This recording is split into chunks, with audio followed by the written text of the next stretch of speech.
ರೈತ ಬಾಂಧವರಿಗೆ ಪ್ರಗತಿ ಚಾನಲ್ಗೆ ಆತ್ಮೀಯವಾದಂಥ ಸ್ವಾಗತ. ಇಂದಿನ ಇದೊಂದು ವಿಡಿಯೋದಲ್ಲಿ ಇಂದಿನ ಜೋಳದ ಮಾರುಕಟ್ಟೆಯ ಬೆಲೆಯನ್ನು ನೋಡಿಕೊಂಡು ಬರೋಣ. ಇನ್ನು ಯಾರು ಹೊಸದಾಗಿ ನಮ್ಮ ಯೂಟ್ಯೂಬ್ ಚಾನಲ್ ನೋಡ್ತಾ ಇದ್ದರೆ ತಪ್ಪದೇ ಸಬ್ಸ್ಕ್ರೈಬ್ ಆಗಿ. ನಾವು ಮಾರುಕಟ್ಟೆಗಳ ಬೆಲೆಗಳ ಅಪ್ಡೇಟ್ಗಳನ್ನು ನೀಡ್ತಾ ಇರ್ತವೆ. ಚಾನಲನ್ನು ತಪ್ಪದೇ ಸಬ್ಸ್ಕ್ರೈಬ್ ಆಗಿ.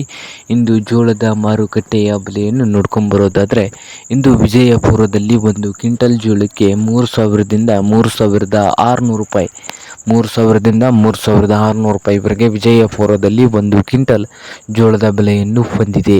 ಹಾಗೆ ಹುಬ್ಬಳ್ಳಿಯಲ್ಲಿ ನೋಡೋದಾದರೆ ಒಂದು ಕ್ವಿಂಟಲ್ಗೆ 2,000ದಿಂದ ಹಿಡಿದು 4,300, 2,000ದಿಂದ 4,300 ರೂಪಾಯಿವರೆಗೆ ಹುಬ್ಬಳ್ಳಿಯ ಮಾರುಕಟ್ಟೆಯಲ್ಲಿ ಒಂದು ಕ್ವಿಂಟಲ್ ಜೋಳದ ಬೆಲೆಯನ್ನು ಹೊಂದಿದೆ.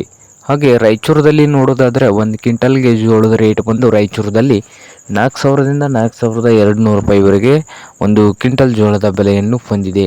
ಹಾಗೆ ಇನ್ನೊಂದು ಮಾರುಕಟ್ಟೆ ಆದಂಥ ದಾವಣಗೆರೆಯಲ್ಲಿ 2,000ದಿಂದ 3,200 ರೂಪಾಯಿವರೆಗೆ ಒಂದು ಕ್ವಿಂಟಲ್ ಜೋಳದ ಬೆಲೆಯನ್ನು ಹೊಂದಿದೆ ದಾವಣಗೆರೆಯ ಮಾರುಕಟ್ಟೆಯಲ್ಲಿ. ಹಾಗೆ ಕಲಬುರಗಿಯಲ್ಲಿ 3,000ದಿಂದ 4,500, 3,000ದಿಂದ 4,500 ರೂಪಾಯಿವರೆಗೆ ಕಲಬುರಗಿಯ ಮಾರುಕಟ್ಟೆಯಲ್ಲಿ ಒಂದು ಕ್ವಿಂಟಲ್ ಜೋಳದ ಬೆಲೆಯನ್ನು ಹೊಂದಿದೆ. ನೋಡಿ ರೈತ ಬಾಂಧವರೇ.